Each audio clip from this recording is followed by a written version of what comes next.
गृहस्थी जीवन में 3 प्रकार के सुख होते, एक स्वास्थ्य का सुख, दूसरा संपत्ति का सुख और तीसरा कुटुंब के स्नेह का सुख। ये 3 ही सुख है, ठीक है ना बेटे? स्वास्थ्य सुख, संपत्ति का सुख और आपस में संवादिता का, स्नेह का सुख। ये तीनों एक साथ किसी के घर नहीं रहेंगे। कभी कभार कहीं रहे, थोड़े देर के लिए तो रहे, नहीं तो खिसक जाएगा। क्योंकि तीनों रहेंगे तो आपको इतना संसार में आसक्ति होगी कि अमूल्य मनुष्य जीवन सड़सड़ाहट चला जाएगा। फिर बुढ़ापे में लाचारी और आसक्ति से जीवात्मा भटकाएगा। इसीलिए जहां स्वास्थ्य अच्छा है वहां संपत्ति में गड़बड़ है, जहां संपत्ति अच्छी है वहां स्नेह में गड़बड़ है, जहां स्नेह ठीक है वहां स्वास्थ्य में गड़बड़ है।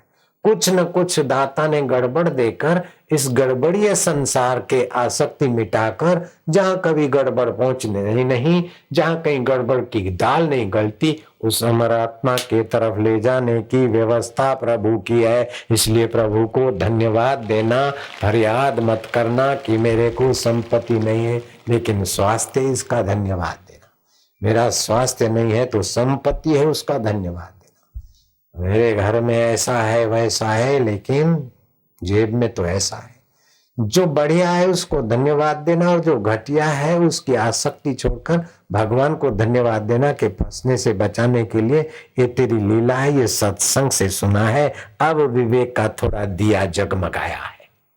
नहीं तो मनुष्य का स्वभाव क्या होता है? जो होता है उसकी कदर नहीं होती और जो नहीं होता है उसकी फरियाद करके परेशानी बनाता रहता है। 32 दांत है, कोई कदर नहीं है। एक अगर टूट गया और वो 8 दिन पहले एक दांत टूट गया, मेरा तो नहीं टूटा, टूट गया तो जीभ बार बार जाएगी, मनवा वहीं जाएगा बार बार। घर में ये है वो, इसकी कदर नहीं, जो नहीं है वो खटकने लगेगा। और दूसरी गलती है कि हम जाएं वहां सुख गहराई में है उसका पता नहीं, सुख बाहर खोजते। कई लोग शादी करके मेरे पास अपने बेटे को बहुओं को लाते, बापूजी ये जा रहे हैं आशीर्वाद देना, हनीमून करने को जा रहे हैं, शादी करके कश्मीर जा रहे हैं। मैंने सोचा कि कश्मीर तेरे में ऐसा क्या भरा है कि सारे इधर झक मारने को आते। तो 1.5 दिन के लिए मैं चुपचाप कश्मीर गया। एक इंजीनियर एयरपोर्ट में काम करता था, उसको मैंने बोला कि मैं हरिद्वार के बहाने निकलता हूँ, हरिद्वार के बहाने अहमदाबाद से निकलूंगा लेकिन दिल्ली से हरिद्वार नहीं जाऊंगा, अपने चुपचाप कश्मीर जाएंगे। मैं भी बड़ा चालाक हो गया हूं आजकल ठगी करने में, जयराम जी की। तो किसी को तुम बताना नहीं। तो हम दिल्ली से फ्लाइट में सीधा कश्मीर गए और वो डल लेक और सेवन स्प्रिंग और वे और फलाना फूलों की घाटी, जहां जहां सुख खोजते थे वहां हम सब जांच करके आए। एक रात्रि का शयन करो बोट हाउस में तो 5,200 से लेके 5,000 वाली बोट हाउस भी हमने छान मारी। फिर मैंने देखा कि यहाँ उन्होंने देखा कि दुबई के भी ऐसे होते हैं शेख। कोई बड़ा ग्राहक है तो सर ये ऐसा है, सर ये कमरा है, ये कारपेट है, या अटैच लेटरिन बाथरूम है, ये।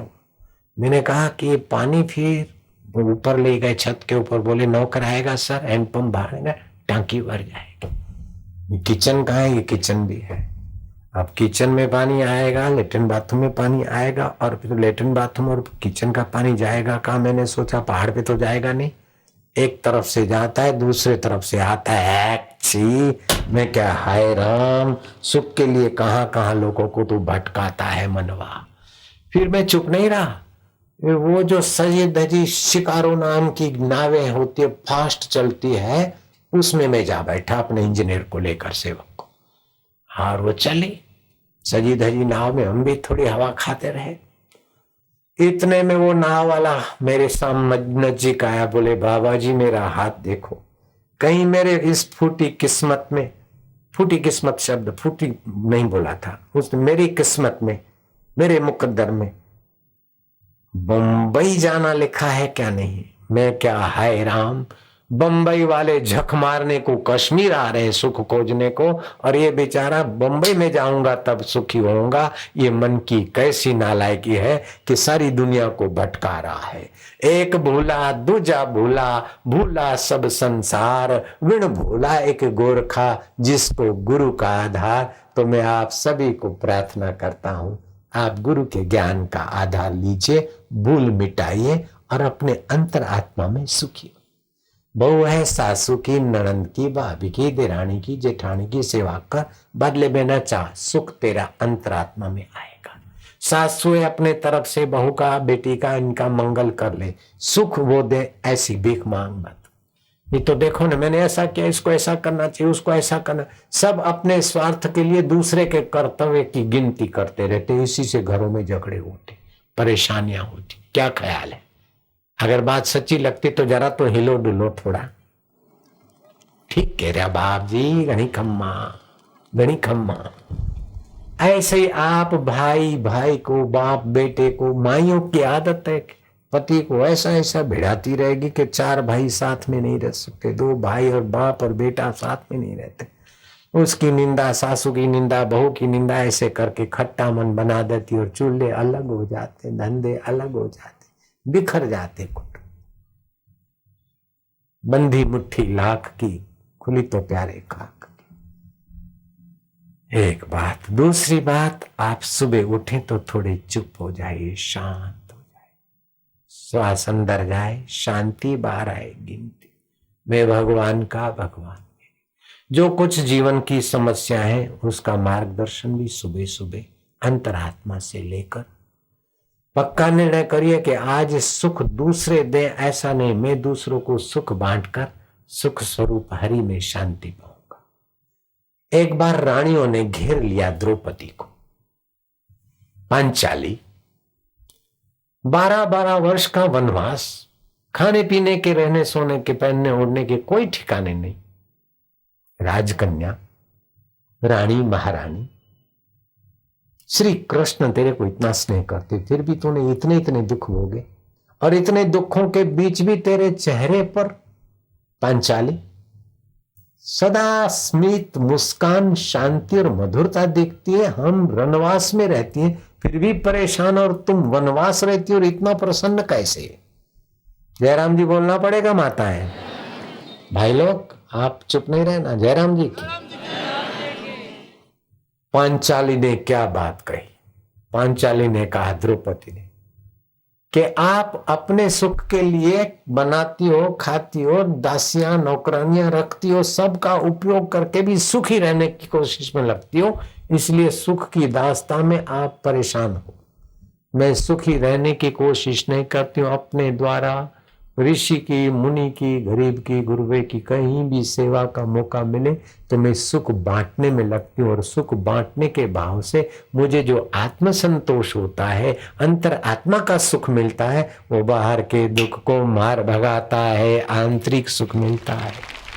एक थोड़ी सी कल्पना करो कि आपको भूख लगी और थाली भोजन की आ गई है, 10 रुपए की या 50 की थाली मान लो। आप भोजन करने को बैठे, इतने में एक गरीब जिसको भूख है और ज्यादा आवश्यकता है, वो भोजन की थाली उठाकर आप उसको खिलाते, तो उसको तो भोजन से भूख मिटती है, उसको तो थोड़ा अच्छा लगता है, स्वाद आता है बढ़िया भोजन का। लेकिन आपको उस गरीब की सेवा करके भूखा रहने पर भी जो हृदय में संतोष आता है, उसको आदि भौतिक सुख मिला, आपको आध्यात्मिक सुख प्रकट हो जाता है। बापू जी इतने खुश रहते कि कितना भी यात्राओं की, इधर की उधर की असुविधाएं सहकर सत्संग करता हूं और आपके जीवन में जो दुख है, चिंताएं हैं, बीमारियां कम हो जाती है, तो आपके दुख निवृत्ति का जो मुझे सुख मिलता है, वो मेरी सारी थकाने और सारी ये वो सब दूर रहती है, और मैं भी जवानों की नाई, जवान की नाई क्या, जवान की भी ऐसी तैसी। जयराम जी की। कोई 40 साल का जवान आ जाए 66 साल के जवान के सामने मेरे साथ काम करके दिखाए, कभी नहीं सोचना कि 50 साल हो गए, बूढ़े हो गए। कोई मेरे को वृद्धया सिटीजन माने तो मैं कहूँ तेरा बाप बूढ़ा, तेरा दादा बूढ़ा, तेरी नानी और नाना बूढ़ा। मैं तो 66 साल का जवान, मेरे गुरुजी 93 साल के जवान। जयराम जी की। काय को हतो उत्साहित होना, अपने द्वारा शुभ कर्म करते अपने दुख में रोने वाले मुस्कुराना सीख ले, औरों के दुख दर्द में आंसू बहाना सीख ले। आप खाने में मजा नहीं बेटी, जो औरों को खिलाने में। जिंदगी है 4 दिन की, तू किसी के काम आना सीख ले। हाँ,